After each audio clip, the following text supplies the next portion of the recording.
State regime media, which calls itself Fox News, is in total free fall. It is crashing live on air as Donald Trump's cover-up of the Epstein files is backfiring in his face, as Donald Trump and the MAGA Republicans' approval is at all-time historical lows.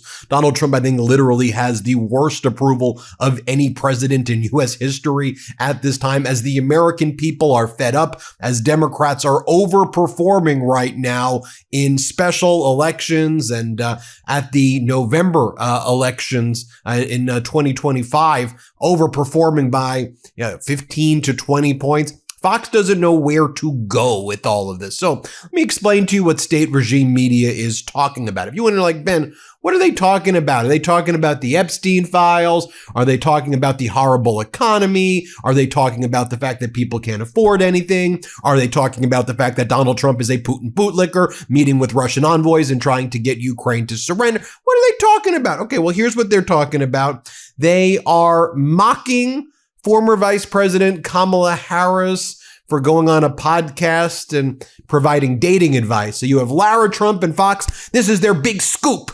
Good job, Fox. This is what they're talking about to try to distract their viewers. Here, play this clip. Kamala Harris just did a podcast. You might have missed it. This is a clip. She was asked about dating advice. Let's see if we can learn something.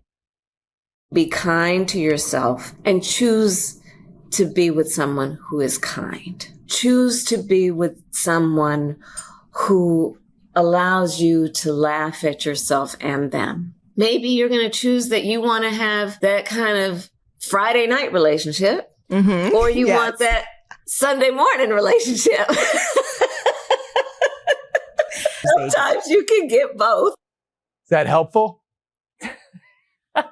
Brian, how many glasses of wine do you think she had before this interview? That's the big question there. I'm taking zero advice on anything from Kamala Harris, and I think the American people probably agree with that. You realize they're raising money to pay off our debt. Can you imagine that? Hi, Kamala spent all our money. Can you give us some money? Because she actually, honestly, she's on overdraft right now. This is pretty bad. Now, what else do you think state regime media is talking about? Yeah, they got to attack Kamala Harris. Who else are they going to go after? Obama, right? They got to go after Obama. And so they go, have you seen Obama's ugly presidential library? What do they say? They go, it's the Dark Star, like in Star Wars. They called it the Dark Star. Have you guys ever even seen Star Wars? The Dark Star? Here, watch this. Here, play this clip. Where's President Obama been? He's been building a very expensive eyesore in Chicago for in the form of a library. Yeah. We saw a tour of him inside, and the inside doesn't look any better than the outside. People have compared it to the Dark Star, some sort of Star Wars thing. But we have now. There it is. You go. Look at that. So that's what he's spending hundreds of millions of dollars to do to build in Chicago. Well, Obama's presidential library chief breaking the silence on the controversial design you see here. Kim Patterson of the Obama Presidential Center helped answer the question that everybody is asking. Where are the windows? There are not a lot of windows on the building, but that's intentional because sunlight is just not a friend to the artwork and the artifacts that are going inside of the building, Patterson said. But what's the deal with the building's shape? That also was intentional. The shape of the building was actually meant to mimic four hands coming together to show the importance of our collective action. So there you go. Boy. Well, I mean, look, you can look at it a number of different ways. And I've been to quite a few of the presidential libraries, not this presidential center per se, but let's be honest about it. This is not exactly a shining beacon of a design, at least from the outside for most Americans. But state regime media wants you all to know that the fact that Donald Trump's approval is horrible is actually a good thing, according to this host. So we always hear that Donald Trump's approval's cratering, blah, blah, blah, blah, blah, but he's a victim of his own success. You see, that's what's going on here. Here, play this clip. We hear a lot about how Trump's approval ratings are cratering and blah, blah, blah. I mean, look, yes, they're down from where they were earlier in the year. That's to be expected. But I think in some ways, Trump is a victim of his own success and that voters expect a lot from him because they know that he can deliver on it. But state regime media says promises made, promises kept. Donald Trump said that he would bring back the word Christmas. Merry Christmas. He said that was obliterated before Trump came into office. And now people get to say Merry Christmas again because y'all never got to say Merry Christmas when Donald Trump was not in office. Well done, Donald. Yay. They're really going with he brought back the word Merry Christmas. How delusional do you have to be to watch this and go, yeah, that makes sense to me. Here, play this clip. Fox News contributor Joe Concha is here with me tonight. Great to see you, Joe. You know, one of the little remembered promises that President Trump made when he first ran for office was that in America we would be able to say Merry Christmas again. And I think it's safe to say that he has accomplished that. We can say Merry Christmas again. Yes. So what else are they talking about on state regime media? They're talking about the looks, the physical appearance of Democratic presidential candidates. They're like, Democrats are changing their appearances. They're growing goatees and Pritzker is walking more. Here, play this clip. It's not just the midterms. The 2028 slugfest is officially on. Candidates are even getting makeovers. I'm not kidding. Quote, Democrats are changing their appearances in three main areas. You got fitness. Suddenly they realize it matters. Styling. Some got some gel and some facial hair. Some that can do it are growing it. According to Axios, J.B. Pritzker is walking 5 miles a day, which is 5 miles than he's ever walked in his life, probably. Josh Shapiro ditched the off-the-rack suits. Now everything is custom. Good job, Governor of Pennsylvania. And of course, Mayor Pete is growing a beard, looking tough, trying to look exactly like Chuck Norris. Will that be effective? Let's be honest. This is a two-horse race. You got Kamala against Gavin. CNN has them on a collision course. It is neck and neck. Right now, Gavin's got the edge, which tells you how bad things are. And just so you can see that that's actually what they've been like, they've kept, that was like their main topic. Okay, they didn't cover at all the Epstein cover up, like didn't mention it like at all. Their digital mentioned it like one passing reference and talked about former President Clinton being in the files. No mention of Trump at all. But but then they bring on Kellyanne Conway and she's like, yeah, these Democrats are trying to fix their faces. You don't have to worry about your faces. Fix your policies. Like, how corny is this crap? Here, just play this clip right here. And independence, Democrats have totally lost independence. So I want you to take a look at people that think they're going to be contenders in 28. They're not just standing by, they're changing their look. How about putting a spring in your step if you're Governor Pritzker? He's walking 5 miles a day. It looks like Governor Shapiro of Pennsylvania now gets tailored custom suits. And Pete Buttigieg says, give me a beard. Stop making me laugh so early in the morning. You know, these candidates would come up to Kellyanne Conway and say, what should I do to be more appealing? Are they doing the right thing? No, because if you're a Democrat, I would say, don't bother fixing your face, fix your policies. I know, right? Utterly, utterly pathetic right there. What else is state regime talking about? Well, you've got more from Lara Trump, and here's what she has to say. Play this clip. And the good news for Republicans is that Donald Trump and J.D. Vance right now as president and vice president are doing amazing things. By the end of this president's second term in office, I think life is going to be set up so much better for the American people. They're going to want to continue what this president started. Right. And obviously that will never come from voting for a Democrat. And by the way, everyone's getting the Trump watch. That's what everybody's saying.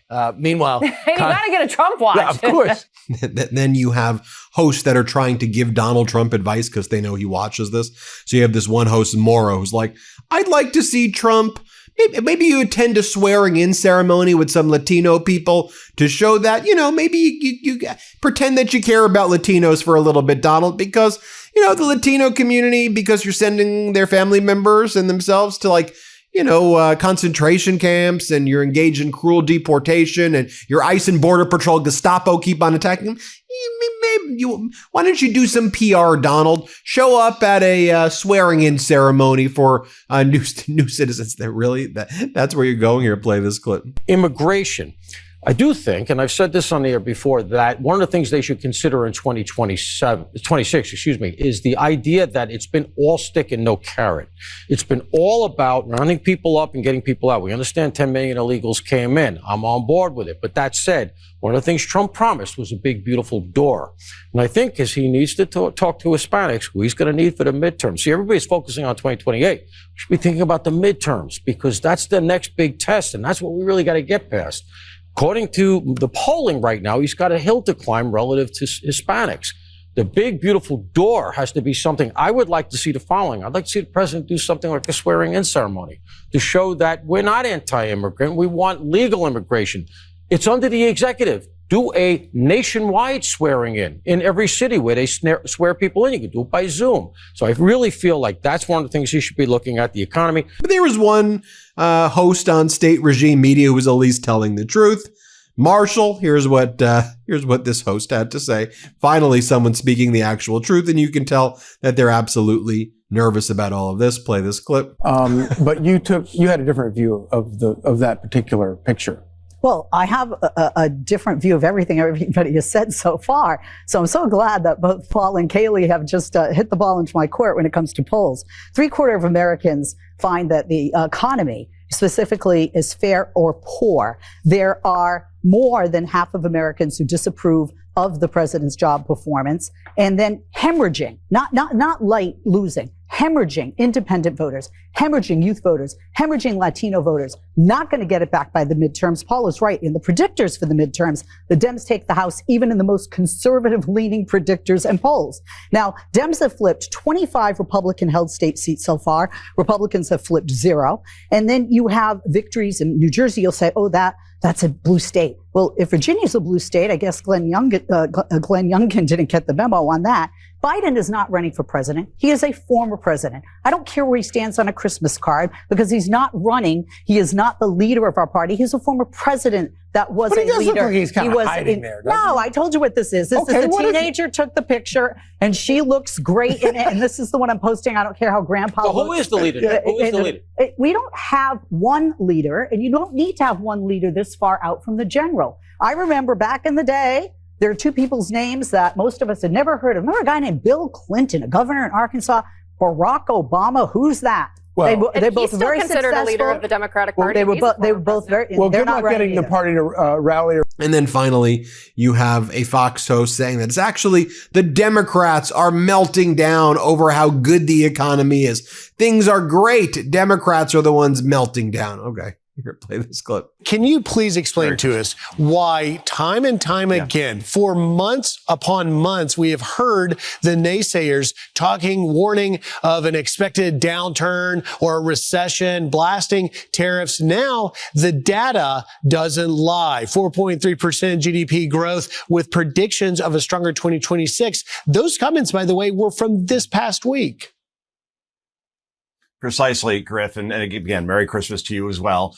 Look, Democrats can only succeed in gaining back power if the Trump economy does not do well. So their allies in the media are going to push this narrative that things are not going well, despite all the green we just saw on the screen as far as everything going in a very positive direction. I mean, as you mentioned, the GDP is doing great. Core inflation is down. Gas prices are down, Griff, to the point where there are some states where a gallon of gas is well below $2 per gallon in places like Tennessee, Texas, Colorado, Utah. On average, it's below $3 per gallon. Food prices are leveling off. Wages are up. Trillions are now being invested into the country and billions are being raised by tariffs. That's what's going on in state regime media right now. It's like an alternate universe of friggin' weirdness, right? Oh man, can we just get the truth out there, please? That's what our network's here for. Hit subscribe. Let's get to 6 million subscribers, and thanks for watching. I'm Michael Popok, and I got some big news for our audience. Most of you know me as the co-founder of MeidasTouch's Legal AF and the Legal AF YouTube channel, or as a 35-year national trial lawyer. Now, building on what we started together on Legal AF, I've launched a new law firm, the Popok Firm, dedicated to obtaining justice through compassionate and zealous legal representation. At the Popok Firm, we are focused on obtaining justice for those who have been injured or damaged by a life-altering event by securing the highest dollar recoveries. I've been tirelessly fighting for justice for the last 35 years, so my own law firm organically building on my Legal AF work just feels right. And I've handpicked a team of top-tier trial fighters and settlement experts throughout all 50 states known as big auto injury attorneys who have the know-how to beat heartless insurance companies, corporations, government entities, and their attorneys. Big Auto's attorneys working with my firm are rock stars in their respective states. complaints and collectively responsible for billions of dollars in recoveries. So if you or a loved one have been on the wrong side of a catastrophic auto, motor vehicle, rideshare, or truck accident, suffered a personal injury, or been the victim of medical malpractice, employment harassment or discrimination, or suffered a violation of your civil and constitutional rights, then contact the Popok firm today at 1-877-POPOK-AF or by visiting my website at www.thepopokfirm.com and fill out a free case evaluation form. And if we determine that you have a case and you sign with us, we don't get paid unless you do. The Popok firm, fighting for your justice every step of the way.